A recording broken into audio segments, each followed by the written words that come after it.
ආයිබෝවන් කියලා හැමදෙනින්ම ආදරෙන් පිළිගන්නවා e-business mind YouTube channel එකට. ඉතින් ඔන්න 2026 වර්ෂයේ අලුත්ම වීඩියෝ එකක් ඔයාලා වෙනුවෙන් මම අද ගෙනල්ලා තිනවා. ඉතින් වීඩියෝ එකට යන්න කලින් 2026 උදා වූ අවුරුද්ද හැමෝටම සුබ අලුත් අවුරුද්දක් වෙන්න කියලා ප්‍රාර්ථනා කරනවා.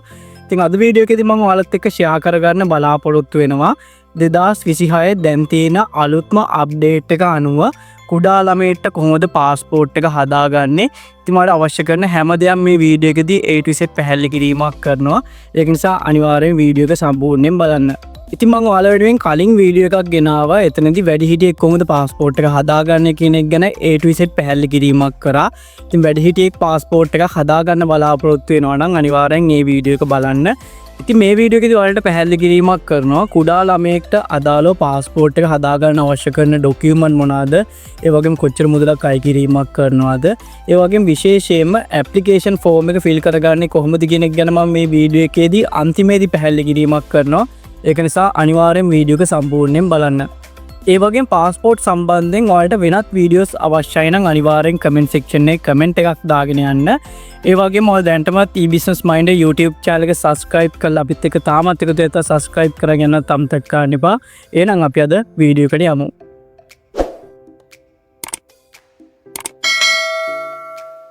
ඉතින් ඔයාලට අවශ්‍ය කරන ලින්ක් සියල්ලම මම description එකේ දාලා තිනවා. ඒ හරහා ලේසියෙන්ම ගිහිල්ලා අවශ්‍ය කරන document download කරගන්න පුළුවන්. ඒ වගේම මෙතනදී විශේෂයෙන්ම කියන්න ඕනේ 2026 දැන් තියෙන අලුත්ම අප්ඩේට් එක අනුව පාස්පෝර්ට් එක හදාගන්න අපොයින්ට්මන්ට් එකක් දාගන්න අවශ්‍ය වෙන්නේ නැහැ. ඒ කියන්නේ කලින් දිනයක් ඔයාලා වෙන් කරගන්න අවශ්‍ය වෙන්නේ නැහැ. සතියේ ඕනෑම දිනයක උදෙන්ම ගිහිල්ලා පාස්පෝර්ට් එක ඔයාලට හදාගැනීමේ අවස්ථාව තියෙනවා. ඉතින් අපි දැන් බලමු කුඩා ළමයෙක්ට පාස්පෝර්ට් එක හදාගන්න අවශ්‍ය කරන ඩොකියුමන්ට් මොනවාද කියලා. ඉතින් අපි මුලින්ම බලමු බාල වයස්කාරයෙක් ලෙස සැලකීමක් කරන්නේ කාවද කියලා. අවුරුදු 16 හෝ අවුරුදු 16ට වඩා අඩු පුද්ගලයෙක් බාල වයස්කාරයෙක් එහෙම නැත්නම් කුඩා ළමයෙක් ලෙස සැලකීමක් කරනවා. ඉතින් අවුරුදු 17 සම්පූර්ණ වෙලා තිනවා නම් ඒ කෙනෙක්ව වැඩිහිටියෙක් ලෙස තමයි සැලකීමක් කරන්නේ. ඉතින් වැඩිහිටියෙක්ට අදාළව කොහොමද පාස්පෝර්ට් එක හදාගන්නේ කියන එක ගැන මම කලින් වීඩියෝ එකක් ඔයාලා වෙනුවෙන් ගෙනල්ලා තිනවා. ඒ වීඩියෝ එක බලාගෙන වැඩිහිටියෙක්ට ලේසියෙන්ම පාස්පෝර්ට් එක හදාගන්න පුළුවන්. ඉතින් මේ වීඩියෝ එක අදාළ වෙන්නේ අවුරුදු 16 හරි අවුරුදු 16ට වඩා අඩු පුද්ගලයෙක් සඳහා. ඉතින් මේ වීඩියෝ එක බලාගෙන එයාට ලේසියෙන්ම පාස්පෝර්ට් එක හදාගන්න පුළුවන්. ඒ වගේම වළංගු කාලය විදියට පාස්පෝර්ට් එක හදාගන්න පුළුවන් අවුරුදු 3ක් කාලයක් සඳහා. ඒව නැත්නම් අවුරුදු 10ක කාලයක් සඳහා පාස්පෝර්ට් එක හදාගැනීමේ අවස්ථාව තියෙනවා. ඉතින් අපි දැන් බලමු කුඩා ළමයෙක්ට අදාළව පාස්පෝර්ට් එක හදාගන්න අවශ්‍ය කරන ප්‍රධාන ඩොකියුමන්ට් මොනවාද කියලා. ඉතින් මේ එක් ඩොකියුමන්ට් එක සම්බන්ධයෙන් මම ඉදිරියේදී පැහැදිලි කිරීමක් කරනවා. ඉතින් මෙන්න මේ සඳහන් වෙන ඩොකියුමන්ට් 6 තමයි ප්‍රධාන ඩොකියුමන්ට් විදියට සඳහන් කිරීමක් කරලා තියෙන්නේ. ඉතින් මුලින්ම තියෙනවා ඇප්ලිකේෂන් ෆෝම් එක, ෆොටෝ සබ්මිෂන් ඇක්නොලෙජ්මන්ට් නෝට් එක, ඔරිජිනල් බර්ත් සර්ටිෆිකේට් එක සහ ඒ වගේ කොපි ඉදිරිපත් කරන්න ඕනේ. ඒ වගේම දෙමව්පියන්ගේ පාස්පෝර්ට් එක, ඩෙන්ටිටි කාඩ් එක, ඒ වගේ මේ වගේ කොපීස් ඉදිරිපත් කරන්න ඕනේ. ඒ වගේම පස්වෙනි ඩොකියුමන්ට් එක විදියට කන්සර්න් ලෙටර් එක. අවසාන වශයෙන් කුඩා ළමයාට අදාළව කලින් පාස්පෝර්ට් එකක් තිබ්බනම් ඒ පාස්පෝර්ට් එක අනිවාර්යයෙන්ම ගේන්න ඕනේ. ඒ වගේම ඒ වගේ කොපි ඉදිරිපත් කරන්න ඕනේ. ඉතින් 6 වෙනි ඩොකියුමන්ට් එක අදාළ වෙන්නේ කලින් පාස්පෝර්ට් එකක් තිබ්බනම් විතරයි. එහෙම නැත්නම් අදාළ වෙන්නේ 1 2 3 4 5 කියන කොටස් ටික විතරයි. ඉතින් පළවෙනි ඩොකියුමන්ට් එක ඇප්ලිකේෂන් ෆෝම් එක. ඇප්ලිකේෂන් ෆෝම් එක ඩවුන්ලෝඩ් කරගන්න අවශ්‍ය කරන ලින්ක් එක මම ඩිස්ක්‍රිප්ෂන් එකේ දාලා තිනවා. ඒ හරහා ගිහිල්ලා ලේසියෙන්ම ඇප්ලිකේෂන් ෆෝම් එක ඩවුන්ලෝඩ් කරගන්න පුළුවන්. ඉතින් මෙතන විශේෂයෙන්ම කියන්න ඕනේ වැඩිහිටියන්ට වගේම කුඩා ළමුන්ට අදාළවත් එකම ඇප්ලිකේෂන් ෆෝම් එක තියෙන්නේ. නමුත් මේ ඇප්ලිකේෂන් ෆෝම් එක ෆිල් කරනකොට තැන් කීපයක් වෙනස් වෙනවා. ඒක නිසා අනිවාර්යෙන් වීඩියෝ එක සම්පූර්ණයෙන් බලන්න. මම මේ වීඩියෝ එක අවසානයේදී A to Z පැහැදිලි කිරීමක් කරනවා ඇප්ලිකේෂන් ෆෝම් එක කොහොමද 100% නිවැරදිව ෆිල් කරගන්න කියලා. ඉතින් දෙවෙනි ඩොකියුමන්ට් එක ෆොටෝ සබ්මිෂන් ඇක්නොලෙජ්මන්ට් නෝට් එක. ඉතින් ඔයාලා මුලින්ම කරන්න ඕනේ ළඟම තියෙන පාස්පෝර්ට් ෆොටෝස් ගන්න ස්ටුඩියෝ එකකට යන්න. ඊට පස්සේ ඔයාලගේ ළමයාගේ පාස්පෝර්ට් ෆොටෝස් අරගෙන ඔයාලට මෙන්න මේ විදිහට කොලයක් දෙනවා. මේකට කියනවා ෆොටෝ සබ්මිෂන් ඇක්නොලෙජ්මන්ට් නෝට් එක කියලා. ඉතින් මෙන්න මේ ඩොකියුමන්ට් එක තමයි දෙවෙනි ඩොකියුමන්ට් එක විදිහට සඳහන් කිරීමක් කරලා තියෙන්නේ. තුන්වෙනි ඩොකියුමන්ට් එක ඔරිජිනල් බර්ත් සර්ටිෆිකේට් එක සහ ඒකේ කොපි එකක්. ඉතින් ඔරිජිනල් බර්ත් සර්ටිෆිකේට් එක කියලා කියන්නේ පිටිපස්සේ දම්පාට සීල් එක තියෙන්න ඕනේ. ඒ වගේම ඒකේ කොපි එකකුත් අරගෙන යන්න ඕනේ. ඒ වගේම හතරවෙනි ඩොකියුමන්ට් එක දෙමව්පියන්ගේ පාස්පෝර්ට් එක එහෙම නැත්නම් ඩෙන්ටිටි කාඩ් එක සහ ඒකේ කොපීස් ඉදිරිපත් කරන්න ඕනේ. ඉතින් ඔයාලට පාස්පෝර්ට් එකක් තියෙනවා නම් ඉතින් දෙමව්පියන්ට පාස්පෝර්ට් එකක් තියෙනවා නම් ඒ පාස්පෝර්ට් එක අනිවාර්යයෙන්ම අරගෙන එන්න ඕනේ. ඒ වගේම දෙමව්පියන්ට පාස්පෝර්ට් එකක් නැත්නම් ඩෙන්ටිටි කාඩ් එක ඉදිරිපත් කරන්නත් පුළුවන්. නමුත් මම ඉදිරියේදී පැහැදිලි කිරීමක් කරන්නම් පාස්පෝර්ට් එක නැති කෙනෙක් කොහොමද ඩෙන්ටිටි කාඩ් එක ඉදිරිපත් කරන්න කියලා. ඉතින් මෙතනදී සාම වෙනසුළු කෙනෙක්ගේ සහතිකයක් අවශ්‍ය වෙනවා. ඒ සම්බන්ධයෙන් මම මේ වීඩියෝ එක ඉදිරියේදී පැහැදිලි කිරීමක් කරනවා. ඒ වගේම පස්වෙනි ඩොකියුමන්ට් එක කන්සර්න් ලෙටර් එක. ඉතින් කුඩා ළමයට පාස්පෝර්ට් එකක් හදනකොට එයාගේ තනි කැමැත්ත අනුව පාස්පෝර්ට් එකක් හදාගන්න බෑ. දෙමව්පියන්ගේ කැමැත්ත අනිවාර්යයෙන්ම තියෙන්න ඕනේ. ඉතින් දෙමව්පියන්ගේ කැමැත්ත ප්‍රකාශ කරන ලෙටර් එකට කියනවා කන්සර්න් ලෙටර් එක කියලා. ඉතින් මේ කන්සර්න් ලෙටර් එක ඩවුන්ලෝඩ් කරගන්න අවශ්‍ය කරන ලින්ක් එක මම ඩිස්ක්‍රිප්ෂන් එකේ දාලා තිනවා. ඒ හරහා ගිහිල්ලා කන්සර්න් ලෙටර් එක ඩවුන්ලෝඩ් කරගෙන ඔයාලට ලේසියෙන්ම ෆිල් කරගන්න පුළුවන්. ඉතින් මම මේ වීඩියෝ එක ඉදිරියේදී කන්සර්න් ලෙටර් එකත් ෆිල් කරගන්නේ කොහොමද කියන එක ගැන පැහැදිලි කිරීමක් කරනවා. ඉතින් ඔන්න ඔය ඩොකියුමන්ට් පහ තමයි ප්‍රධාන ඩොකියුමන්ට් විදිහට සඳහන් කිරීමක් කරලා තියෙන්නේ. මීට අමතරව කලින් පාස්පෝර්ට් එකක් ළමයාට තිබ්බනම් ඒ පාස්පෝර්ට් එක සහ ඒකේ කොපීස් ඉදිරිපත් කරන්න ඕනේ. ඉතින් මෙන්න මේ සඳහන් කරන විශේෂ අවස්ථා ඔයාලට තියෙනවා නම් කලින් සඳහන් කරපු ඩොකියුමන්ට් වලට අමතරව මෙතනදී ඉල්ලා සිටින ඩොකියුමන්ට් අනිවාර්යෙන් ඔයාලා ඉදිරිපත් කරන්න ඕනේ. ඉතින් පළවෙනි එක දරුවා ශ්‍රී ලංකාවෙන් පිටත උපත ලබලා තියෙනවා නම් ඒ දරුවාට අදාළව කොන්සර්න් කාර්යාලය මගින් ලබාගත් උපැන්න සහතිකයක් ඒ වගේම පුරවැසිභාවය ලියාපදිංචි කිරීමේ සහතිකය ඉදිරිපත් කරන්න ඕනේ. ඒ වගේම අයදුම්කරුගේ දෙමව්පියන් සතුව වළංගු ගමන් බලපත්‍රයක් නොමැතිනම් ඉතින් දෙමව්පියන්ට පාස්පෝර්ට් එකක් නැත්නම් ඒ බව තහවුරු කරන්න දිවුරුම් ප්‍රකාශයක් ඉදිරිපත් කරන්න ඕනේ.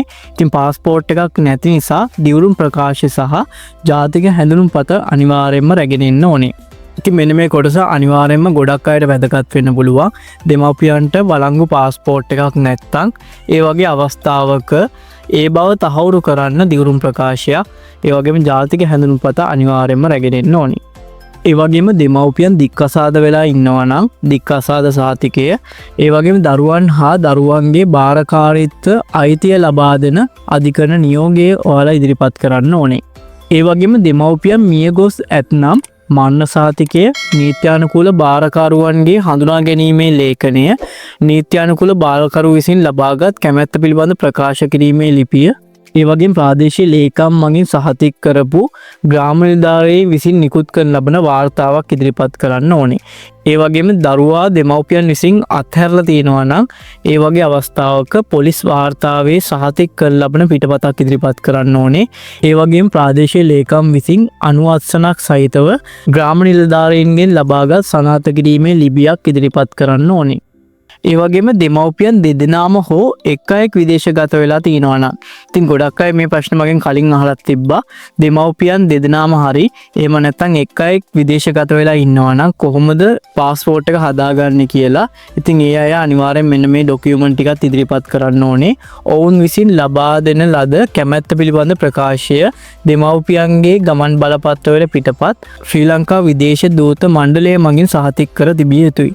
ඉතින් මෙතනදී ඕනෑම රටකට අදාළව ශ්‍රී ලංකා එම්බසි එකක් තියෙනවා. ඒ එම්බසි එකට ඔයාලා යන්න. ඉතින් මෙතනදී ඩොකියුමන්ට් කීපයක් දෙනවා. මේ විදිහට පාස්පෝර්ට් එක දරුවට හදා ගන්න ඕනේ කිව්වට පස්සේ ඒගොල්ලන් ඩොකියුමන්ට් එක ඔයාලට ලබා දෙයි. ඒ ටික හරියට ෆිල් කරලා ඒ වගේ ස්කෑන් කොපි ටික අනිවාර්යයෙන්ම පාස්පෝර්ට් එක හදා ගන්න කෙනාට එවන්න ඕනේ. ඉතින් මෙතන විශේෂයෙන්ම සඳහන් කරලා තියෙනවා කැමැත්ත ප්‍රකාශ කිරීමේ ලිපිය, ඒ වගේම දෙමව්පියන්ගේ ගමන් බලපත්‍ර මේ සියලුම දේවල් එම්බසි එක මගින් සහතික කරගන්න ඕනේ. ඒ වගේම දෙමව්පියන් දෙදෙනාම විදේශගත වෙලා තියෙනවා නම් ඒ වගේ අවස්ථාවක නීත්‍යානුකූල භාරකරුට දෙමව්පියන් විසින් ලබා දෙන පිළිගත හැකි බලය පැවරීමේ ලිපියක් ශ්‍රී ලංකා විදේශ දූත මණ්ඩලය මගින් සහතික කර තිබෙන්න ඕනේ. ඉතින් මේකත් එම්බසි එක මගින් ඔයාලා සහතික කරගෙන ඒ අදාළ භාරකරුට එවන්න ඕනේ පාස්පෝර්ට් එක හදන්න එනකොට. ඒ වගේම දරුකමට හදාගත් ළමයෙක් ගමන් බලපත්‍රයක් සඳහා ඉල්ලුම් කිරීමක් කරනවා නම් දරුකමට හදාගත් බවට සහතිකයක් ඒ වගේම අධිකරණ නියෝගය අවසාන වශයෙන් පරිවාස හා ළමා ආරක්ෂණ කොමසාරිස් විසින් නිකුත් කරන ලබන ලිපියක් ඉදිරිපත් කරන්න ඕනේ. ඉතින් ඔයාලට අවශ්‍ය කරන ඩොකියුමන්ට් මොනවද කියන එක ගැන මම A to Z පැහැදිලි කිරීමක් කරා. ඒ වගේම විශේෂ අවස්ථාවලදී ගෙනියන්න ඕන ලියකියවිලි සම්බන්ධිනව පැහැදිලි කිරීමක් කරා. ඉතින් අපි දැන් බලමු පාස්පෝර්ට් එක හදාගන්න පුළුවන් ලොකේෂන් මොනවාද, ඒ වගේම කොච්චර ෆී එකක් අය කිරීමක් කරනවද, ඒ වගේම පාස්පෝර්ට් ඔෆිස් එකේ ප්‍රොසෙස් එක වෙන්නේ කොහොමද කියන එක ගැන මම දැන් පැහැදිලි කිරීමක් කරන්න. ඉතින් අපි දැන් බලමු පාස්පෝර්ට් එක හදාගන්න පුළුවන් ලොකේෂන් මොනවාද කියලා. ඉතින් මෙතනදී බත්තරමුල්ල ප්‍රධාන කාර්යාලය තියෙනවා. දවසකට පාස්පෝර්ට් 1500ක් වගේ ප්‍රමාණයක් ඉෂුව කරනවා. ඒ වගේම උපකාර්යාල 4ක් තියෙනවා. මහනුවර, වවුනියාව, මාතර, කුරුණෑගලට අදාළව. ඉතින් උපකාර්යාල වල දවසකට පාස්පෝර්ට් 150ක් 200ක් වගේ ප්‍රමාණයක් ඉෂුව කිරීමක් කරනවා. ඉතින් ඔයාලට මේ ලොකේෂන් සියලුම දේවල් හොයාගන්න පුළුවන් Google එකේ සර්ච් කරාට පස්සේ. ඉතින් මෙතනදී විශේෂයෙන්ම කියන්න ඕනේ ඔයාලට ළඟම තියෙන පාස්පෝර්ට් ඔෆිස් එකට ගිහලා පාස්පෝර්ට් එක හදා ගැනීමේ අවස්ථාවක් තියෙනවා. ඉතින් උදාහරණයක් විදියට හම්බන්තොට කවුරු හරි ඉන්නවා නම් එයාට ළඟම පාස්පෝර්ට් ඔෆිස් එක තියෙන්නේ මාතර. එයාට පුළුවන් මාතරින් ඇවිල්ලා පාස්පෝර්ට් එක හදාගන්න. ඉතින් මාතරින් හදාගන්න බැරි නම් බත්තරමුල්ල ප්‍රධාන කාර්යාලයට ඇවිල්ලා පාස්පෝර්ට් එක හදාගැනීමේ හැකියාවක් තියෙනවා. ඉතින් මහනුවර හරි වවුනියා හරි කුරුණෑගලට ගිහලා පාස්පෝර්ට් එක හදාගන්න යන්න එපා. ඉතින් ළඟම තියෙන පාස්පෝර්ට් ඔෆිස් එකෙන් පාස්පෝර්ට් එක හදාගන්න පුළුවන්. එහෙම නැත්නම් බත්තරමුල්ල කාර්යාලයට ඇවිල්ලා ලේසියෙන්ම ඔයාලට පාස්පෝර්ට් එක හදාගැනීමේ අවස්ථාව තියෙනවා. ඉතින් අපි දැන් බලමු පාස්පෝර්ට් එක හදාගන්න කොච්චර මුදලක් අය කිරීමක් කරනවද කියලා. ඉතින් කුඩා ළමයෙක්ට අදාළව අවුරුදු 3කට පාස්පෝර්ට් එක හදාගන්න පුළුවන්. ඒව නැත්නම් අවුරුදු 10කට උනත් පාස්පෝර්ට් එක හදාගැනීමේ අවස්ථාව තියෙනවා. ඉතින් අවුරුදු 3කට අදාළව normal service එක යටතේ රුපියල් 3000ක මුදලක්, urgent service එක කියලා කියන්නේ one day service එක. ඉතින් one day service එක යටතේ apply කරනවා නම් රුපියල් 9000ක මුදලක් ඔයාලා ගෙවන්න ඕනේ. ඉතින් මෙතන විශේෂයෙන්ම කියන්න ඕනේ urgent service එක යටතේ එදාම ඔයාලට පාස්පෝර්ට් එක අතටම ලබා ගන්න පුළුවන්. normal service එක යටතේ apply කිරීමක් කරනවා නම් එදාම පාස්පෝර්ට් එක ලැබෙන්නේ නැහැ. නමුත් අපිට හරියටම නිශ්චිත කාලයක් කියන්න අමාරුයි. මාසයක්, මාස දෙකක්, මාස 3ක් වෙන්නත් පුළුවන්. ඊට වඩා වැඩි ප්‍රමාණයකින් ඔයාලට පාස්පෝර්ට් එක ලැබෙන්නත් පුළුවන්. ඒ වගේම අවුරුදු 10ක කාලයක් සඳහා apply කරනවා නම් normal service එක යටතේ රුපියල් 10000ක මුදලක්, urgent service එක යටතේ රුපියල් 20000ක මුදලක් අය කිරීමක් කරනවා. ඉතින් දැන් පැහැදිලි කිරීමක් කරන්න පාස්පෝර්ට් ඔෆිස් එකේ පාස්පෝර්ට් එක හදාගන්න process එක කොහොමද වෙන්නේ කියලා. ඉතින් ඔයාලා මුලින්ම කරන්න ඕනේ පාස්පෝර්ට් එක හදාගන්න අවශ්‍ය කරන ડોකියුමන්ට් ටික රෙඩි කරගන්න ඕනේ. ඉතින් ඔයාලට අවශ්‍ය කරන ડોකියුමන්ට් මොනවද කියන එක ගැන මම පැහැදිලි කිරීමක් කරා. ඒ ડોකියුමන්ට් ටික කලින් දවසේ රෙඩි කරගෙන ෆයිල් එකකට දාගෙන තියාගන්න. එතන ඇවිල්ලා ડોකියුමන්ට් හදාගන්න බලාපොරොත්තු වෙන්න එපා. ඒකට හේතුව තමයි පාස්පෝර්ට් හදාගන්න ලොකු පිරිසක් එනවා. ඒක නිසා ડોකියුමන්ට් ටික කලින් රෙඩි කරගෙන තියාගන්න. ඉතින් ඔයාලට අවශ්‍ය කරන ડોකියුමන්ට් මොනවද කියන එක ගැන මම පැහැදිලි කිරීමක් කරා. ඒ සියලුම දේවල් 100% නිවැරදිව රෙඩි කරගන්න ඕනේ. ඊට පස්සේ පාස්පෝර්ට් ඔෆිස් එකට පුළුවන් තරම් උදෙන් එන්න. ඉතින් මම මෙතනදී 6 කියලා සඳහන් කිරීමක් කරලා තියෙනවා. නමුත් ඔයාලා 5 වෙද්දි පාස්පෝර්ට් ඔෆිස් එකට එන්න පුළුවන් නම් ගොඩක් හොඳයි. ඉතින් මම මේ වීඩියෝ එක මුලදීත් පැහැදිලි කිරීමක් කරා අපොයින්ට්මන්ට් දාන්න ඕනේ නැහැ. දැන් තියෙන අලුත්ම අප්ඩේට් එක අනුව කියලා. ඉතින් ඔයාලා අපොයින්ට්මන්ට් මුකුත් දාන්න ඕනේ නැහැ. පුළුවන් තරම් උදෙන් පාස්පෝර්ට් ඔෆිස් එකට එන්න. ඉතින් මෙතනදී විශේෂයෙන්ම කියන්න ඕනේ පාස්පෝර්ට් එක හදාගන්න දරුවන් අරන් එන්න ඕනේ නැහැ. නමුත් අනිවාර්යයෙන්ම අම්මයි තාත්තයි දෙන්නම එන්න ඕනේ. එහෙම එන්න නැත්නම් ඒ පිළිබඳව සනාථ කරන්න අවශ්‍ය කරන ડોකියුමන්ට් ඉදිරිපත් කරන්න ඕනේ. මම උදාහරණ කීපයක් සඳහන් කිරීමක් කරා. දෙමව්පියන් මිය ගිහිල්ලා තිනවා නම්, ඒ වගේම දෙමව්පියන් විදේශගත වෙලා තිනවා නම් මොනවද ඉදිරිපත් කරන්න ඕන ડોකියුමන්ට් කියලා. ඒ ડોකියුමන්ට් අනිවාර්යෙන් බාරකරු විසින් ඉදිරිපත් කරන්න ඕනේ. ඉතින් ඔන්න ඔය විදිහට ළමයාගේ පාස්පෝර්ට් එක හදාගන්න අනිවාර්යෙන්ම දෙමව්පියන් එන්න ඕනේ. ඒ වගේ අවස්ථාවක එන්න බැරි නම් අවශ්‍ය කරන ડોකියුමන්ට් ඉදිරිපත් කරන්න ඕනේ. ඉතින් මේ විදිහට මුලින්ම ඔයාලට කරන්න තියෙන්නේ පාස්පෝර්ට් ඔෆිස් එකට පුළුවන් තරම් උදෙන් එන්න. ඔයාලට පෝලිම් දෙකක් බලා ගන්න පුළුවන්. normal service එක යටතේ වෙනම පෝලිමක්, ඒ වගේම one day අයට වෙනම පෝලිමක් තියෙනවා. ඉතින් ඒතර security එකෙන් අහලා බලන්න one day අයගේ පෝලිම කොතනද තියෙන්නේ කියලා. ඉතින් ඔයාලා one day හදනවා නම් මේ පෝලිමට join වෙන්න. ඉතින් නැත්නම් normal service එක යටතේ apply කරනවා නම් මේ පෝලිමට join වෙන්න පුළුවන්. ඉතින් ඔන්න ඔය විදිහට පොලිමෙන් ගිහිල්ලා ඔයාලට තියෙන ડોකියුමන්ට් ටික සබ්මිට් කරන්න. මේ ડોකියුමන්ට් ටික සබ්මිට් කරනකොට අවුරුදු 3කට අදාළව කොච්චර මුදලක් ගෙවන්න ඕනද, ඒ වගේම අවුරුදු 10කට අදාළව ඇප්ලයි කරනවා නම් කොච්චර මුදලක් ගෙවන්න ඕනද කියලා මම සඳහන් කිරීමක් කරා.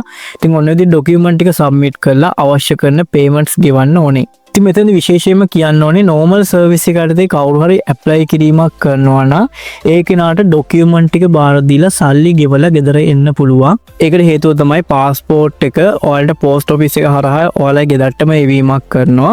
නමුත් one day service එක යටතේ apply කිරීමක් කරනවා නම් ડોකියුමන්ට් ටික submit කරලා payment කරලා පාස්පෝර්ට් එක යාට එදාම ලබා ගැනීමේ හැකියාවක් තියෙනවා. ඒක නිසා payment කරලා ආසන්න වශයෙන් පැය 2-3ක් වගේ කාලයක් ඉන්න ඕනේ. පාස්පෝර්ට් office එක මගින් ඔයාගේ පාස්පෝර්ට් එක print කරලා එදාම ඔයාගේ අතට පාස්පෝර්ට් එක ලබා දීමක් කරනවා. ඉතින් ඔන්න ඔය විදිහට තමයි පාස්පෝර්ට් ඔෆිස් එකේ process එක වෙන්නේ. ඉතින් ඔන්න ඔය විදියට ඔයාලට අවශ්‍ය කරන ඩොකියුමන්ට් මොනවද සහ අනිකුත් දේවල් සම්බන්ධයෙන් පැහැදිලි කිරීමක් කරා. අපි දැන් බලමු කොහොමද પાස්පෝර්ට් ඇප්ලිකේෂන් ෆෝම් එක ෆිල් කරගන්නේ කියලා. ඒ වගේම කන්සර්න් ලෙටර් එකත් ෆිල් කරගන්න හැටි මම පැහැදිලි කිරීමක් කරනවා. ඒක නිසා අනිවාර්යෙන් මේ කොටස සම්පූර්ණයෙන් බලන්න. ඉතින් අපි දැන් බලමු කන්සර්න් ලෙටර් එක. දෙමව්පියන්ගේ කැමැත්ත ප්‍රකාශිත ලිපිය කොහොමද ෆිල් කරගන්නේ කියලා. ඉතින් මේ ඩොකියුමන්ට් එක ඩවුන්ලෝඩ් කරගන්න අවශ්‍ය කරන ලින්ක් එක මම ඩිස්ක්‍රිප්ෂන් එකේ දාලා තිනවා. ඒ හරහා ලේසියෙන්ම ගිහිල්ලා මෙන්න මේ PDF එක ඩවුන්ලෝඩ් කරගන්න පුළුවන්. ඉතින් මේ PDF එක ඩවුන්ලෝඩ් කරගෙන ඒකේ print out එකක් ගන්න. දැන් මම පැහැදිලි කිරීමක් කරන්නම් කොහොමද මේක ෆිල් කරගන්නේ කියලා. ඉතින් මුලින්ම තියෙනවා නම, ලිපිනය, දිනය. ඉතින් මව වෙන්න පුළුවන්, එහෙම නැත්නම් පියා වෙන්න පුළුවන් මේ ඇප්ලිකේෂන් ෆෝම් එක ෆිල් කරගන්නේ. එයාගේ නම, ලිපිනය, ඒ වගේම දිනය සඳහන් කරන්න ඕනේ. ඊට පස්සේ පහලින් තියෙනවා පියාගේ නම, මවගේ නම, ඒ වගේම પાස්පෝර්ට් එක ලබා ගන්නා දරුවාගේ නම මෙතන සඳහන් කරන්න ඕනේ. ඊට පස්සේ පියාට සහ මවට අත්සන් කරන්න තැන් දෙකක් තියෙනවා. ඉතින් මුලින්ම තියෙනවා මවගේ අත්සන, ඒ වගේම පහලින් තියෙනවා ගමන් බලපත්‍ර අංකය. ඉතින් මවට પાස්පෝර්ට් එකක් තියෙනවා නම් પાස්පෝර්ට් අංකය මෙතන ලියන්න ඕනේ. પાස්පෝර්ට් එකක් නැත්නම් ID කාඩ් එකේ ID නම්බර් එක ලියන්න ඕනේ. ඒ වගේම පියාගේ අත්සන සහ ගමන් බලපත්‍රයක් තියෙනවා නම් ගමන් බලපත්‍ර අංකය ලියන්න ඕනේ. එහෙම නැත්නම් ජාතික හැඳුනුම්පතක් විතරක් තියෙන්නේ ජාතික හැඳුනුම්පත් අංකය මෙතන ලියන්න ඕනේ. හදිසියවත් මෙතන එක අයෙක් නැත්නම් උදාහරණයක් විදියට පියා විදේශගත වෙලා ඉන්නවා නම් මෙතන එයාගේ අත්සන කියන කොටස හිස්තැනක් විදියට ඒ විදිහටම තියන්න. නමුත් එයාගේ ගමන් බලපත්‍රයක් තියෙන නිසා ගමන් බලපත්‍ර අංකය මෙතන සඳහන් කරන්න පුළුවන්. ඉතින් ඔන්න ඔය විදිහ ලේසියෙන්ම කන්සර්න් ලෙටර් එක ෆිල් කරගැනීමේ හැකියාවක් තියෙනවා. ඉතින් අපි දැන් බලමු પાස්පෝර්ට් ඇප්ලිකේෂන් ෆෝම් එක කොහොමද ෆිල් කරගන්න කියලා.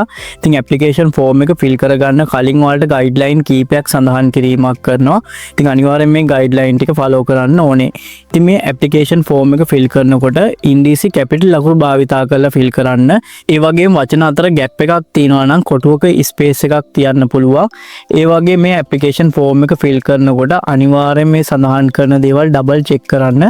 ඒකට හේතුව තමයි ඇප්ලිකේෂන් ෆෝම් එක වැරද්දුවොත් પાස්පෝර්ට් එක සම්පූර්ණයෙන්ම වර්ධිනවා.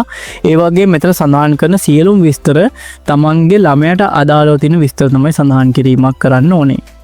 ඉතින් මේ ඇප්ලිකේෂන් ෆෝම් එක ඩවුන්ලෝඩ් කරගන්න අවශ්‍ය කරන ලින්ක් එක මම ඩිස්ක්‍රිප්ෂන් එකේ දාලා තිනවා. ඒ හරහා ලේසියෙන්ම ගිහිල්ලා ඇප්ලිකේෂන් ෆෝම් එක ඩවුන්ලෝඩ් කරගන්න පුළුවන්. ඊට පස්සේ ඔයාලට කොළ දෙකකට print out එකක් ගන්න පුළුවන්. ඉතින් අපි දැන් බලමු මේ ඇප්ලිකේෂන් ෆෝම් එක කොහොමද ෆිල් කරගන්නේ කියලා. ඉතින් මුලින්ම තියෙනවා type of service. normal service එකට apply කරනවා නම් ඉස්සරහා තියෙන කොටුවට කතරයක් දාන්න පුළුවන්. ඉතින් මෙතනදී one day service එකට apply කරනවා නම් ඉස්සරහින් ටික එකක් දාන්න පුළුවන්. ඉතින් මම මෙතනදී one day service එකට apply කරන නිසා ඉස්සරහින් කතරයක් දාලා තියෙනවා. type of travel document all countries, ඒ කියන්නේ ලෝකයේ තියෙන සියලුම රටවල් වලට අදාළව. middle east countries කියලා කියන්නේ මැද පෙරදිග රටවලට අදාළව විතර પાස්පෝර්ට් එක ලබා ගන්නවා නම් middle east countries කියන එක සිලෙක්ට් කරගන්න පුළුවන්. emergency certificate කියලා කියන්නේ නේපාල් සහ ඉන්දියාවට අදාළව. ඒ වගේම identity certificate කියලා කියන්නේ යම්කිසි නිශ්චිත රටකට අදාළව. ඉතින් ගොඩක් අය apply කිරීමක් කරන්නේ all countries යටතේ. ඉතින් මම ඒක නිසා ඉස්සරහින් කතරයක් දාලා තියෙනවා. ඒ වගේ මෙතෙන්දි විශේෂයෙන්ම 3 සහ 4 කියන කොටස අදාළ වෙන්නේ කලින් પાස්පෝර්ට් තිබුණ අයට. අලුතෙන් પાස්පෝර්ට් හදන අයට මේ කොටස් දෙක අදාළ වෙන්නේ නැහැ. ඉතින් මෙතෙන්දි කලින් પાස්පෝර්ට් එකක් තිබ්බනම් 3 වෙනි කොටසේ ඒ પાස්පෝර්ට් නම්බර් එක සඳහන් කරන්න ඕනේ. ඒ වගේම 4 වෙනි කොටසේ සඳහන් කිරීමක් කරන්නේ මෙන්න මේ වගේ විශේෂ අවස්ථාවක විදේශ රටකදී පාස්පෝර්ට් එක නැති වෙලා තියෙනවා නම් ලංකාවට එන්න විදේශ තානාපති කාර්යාලය මගින් తాවකාලික ලියවිල්ලක් ලබා දෙනවා. ඒ ලියවිල්ල තියෙනවා NMRP නම්බර් කියලා.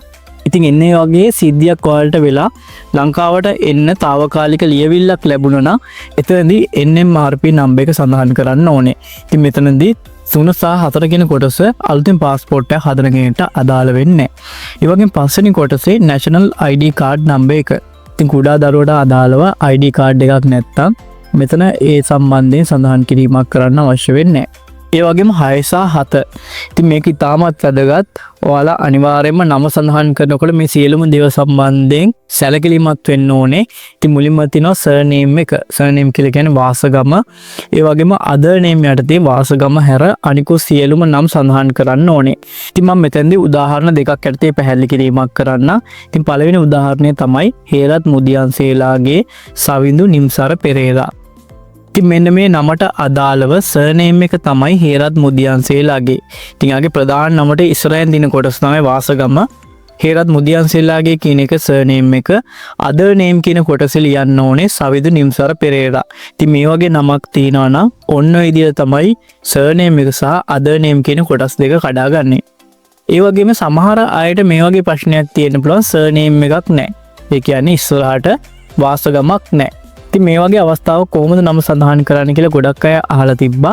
ඉතින් මම උදාහරණයකුත් දාලා දිනවා ඒ අයට අදාළව උවින්දු නිම්සර ලියනගේ. ඉතින් මෙතනදී other name කොටසේ උවින්දු නිම්සර කියලා ලියන්න ඕනේ. ඒ වගේම ලියනගේ කියන කොටස surname යටතේ සඳහන් කිරීමක් කරන්න ඕනේ. ඉතින් ඔන්න ඔය විදිහට නමක් තේනවා නම් මෙන්න මේ විදිහට තමයි surname සහ other name කියන කොටස් දෙක කඩාගන්නේ. ඊට පස්සේ permanent address එක. ඉතින් මෙතනදී විශේෂයෙන් සඳහන් කරන්න ඕන කරුණු කීපයක් තියෙනවා. ඉතින් ඔයා normal service එක යටතේ apply කිරීමක් කරනවා නම් දැන් ඉන්න ස්ථීර ලිපිනය සඳහන් කිරීමක් කරන්න. ඒකට හේතුව තමයි ඔයාගේ අතට එදාම passport එක ලැබෙන්නේ නැහැ. ඒක නිසා දැන් ඉන්න permanent address එක මෙතන සඳහන් කිරීමක් කරන්න. ඒ වගේම one day service එක යටතේ apply කිරීමක් කරනවා නම් ඔයාලා මොන address එක සඳහන් කරත් ප්‍රශ්නයක් වෙන්නේ නැහැ. ඒකට හේතුව තමයි එදාම ඔයාගේ passport එක අතට හම්බ වෙනවා. එතනත් ඔයාලා පුළුවන් නම් දැන් ඉන්න ස්ථීර ලිපිනය සඳහන් කිරීමක් කරන්න. ඊට පස්සේ මේ address එකට අදාළව තියෙන district එක මම මෙතන කොළඹ නම් කොළඹ කියන එක සඳහන් කිරීමක් කරා. ඊට පස්සේ date of birth මුලින්ම දිනය, ඒ වගේ මාසය, අවුරුද්ද, ඒ වගේම birth certificate එක ගත්තට පස්සේ දරුවගේ birth certificate එක ගත්තට පස්සේ certificate එකේ number එකක් තියෙනවා. මෙතන numbers 4 සඳහන් කරන්න ඕනේ. ඊට පස්සේ birth certificate එකට අදාළව තියෙන district එක සඳහන් කිරීමක් කරන්න ඕනේ. ඒ වගේම 11 වෙනි කොටසේ place of birth මෙතන ඉපදිච්ච තැන සඳහන් කිරීමක් කරන්න ඕනේ. ඒ වගේම 12 වෙනි කොටසේ female නම් female, male නම් male කියන එක සඳහන් කිරීමක් කරන්න ඕනේ. ඒ වගේම 13 වෙනි කොටස ජොබ් එක සම්බන්ධයෙන් සඳහන් කරන්න. ඉතින් කුඩා ළමයින්ට අදාළව මේ කොටස අදාළ වෙන්නේ නැහැ. ඒ වගේම 14 වෙනි කොටසේ dual citizenship සම්බන්ධයෙන් years නම් අනිවාර්යෙන්ම මෙන්න මෙතන dual citizenship number එක සඳහන් කිරීමක් කරන්න ඕනේ. ඒ වගේම dual citizenship එකක් නැත්තම් මෙතන no කියන එක ඉස්සරහින් 40ක් දාන්න පුළුවන්. ඊට පස්සේ 15 වෙනි කොටසේ mobile phone number එක ඉතින් මවගේ හෝ පියාගේ මොබයිල් ෆෝන් නම්බර් එක මෙතන සඳහන් කරන්න පුළුවන්. ඒ වගේම 16 වෙනි කොටසේ මවගේ හෝ පියාගේ ඊමේල් ඇඩ්‍රස් එක මෙතන සඳහන් කරන්න. ඉතින් ඊමේල් ඇඩ්‍රස් එක සඳහන් කරනකොට ඉංග්‍රීසි කැපිටල් අකුරු භාවිත කරලා ෆිල් කරන්න අවශ්‍ය වෙන්නේ. සිම්පල් අකුරු දිනනවා නම් මේ විදිහටම ඊමේල් ඇඩ්‍රස් එක මෙතන ලියන්න පුළුවන්. ඒ වගේම 17 සහ 18 වෙනි කොටස අදාළ වෙන්නේ dual citizenship තියන අයට. එහෙම dual citizenship තියනවා නම් foreign nationality එක, ඒ වගේම foreign passport number එක මෙතන සඳහන් කරන්න ඕනේ.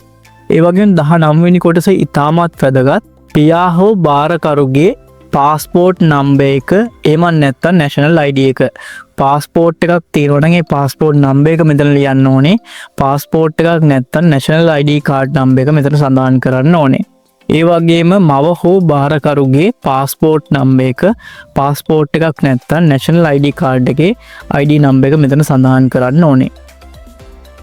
ඒ වගේම 20 වෙනි කොටසේ කුඩා ළමයාට අස්සම් කරන්න බැයි නම් එයාගේ නම මෙන්න මේ විදිහට ලියන්න පුළුවන්. ඉතින් උදාහරණයක් විදිහට නම චමිඳු නම් චමිඳු කියන නම මෙන්න මේ කොටුව මැද්දේ හරියටම ලියන්න පුළුවන්. ඉතින් මේ විදිහට කොටු දෙකේ නම සඳහන් කරන්න ඕනේ. ඉතින් අස්සම් කරන්න පුළුවන් වයසක ඉන්නවා නම් ඒ අස්සන මෙතන යොදන්න පුළුවන්.